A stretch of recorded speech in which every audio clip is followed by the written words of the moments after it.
Right 10 sentences about your doll. তোমার পুতুলকে নিয়ে 10টি বাক্য লেখো।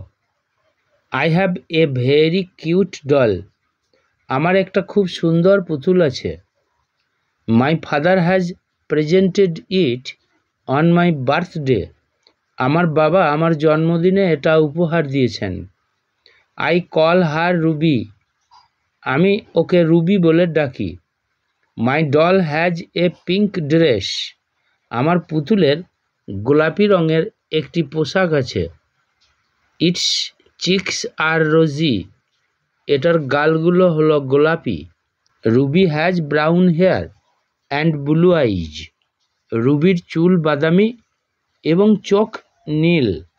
When I switch on my doll it cries, loves and walks. আমি যখন আমার পুতুলের সুইচ অন করি তখন ও কাঁদে, হাসে এবং হাঁটে। I keep my doll beside me when I sleep at night. আমি আমার পুতুলটা আমার পাশে রাখি যখন আমি রাতে ঘুমাই। আফটার এন্ডিং মাই স্টাডি, আমার পড়াশোনা শেষ করার পরে, I daily play with my Ruby. আমি প্রতিদিন আমার রুবির সাথে খেলি। I love my favourite doll. আমি আমার প্রিয় পুতুলটাকে ভালোবাসি।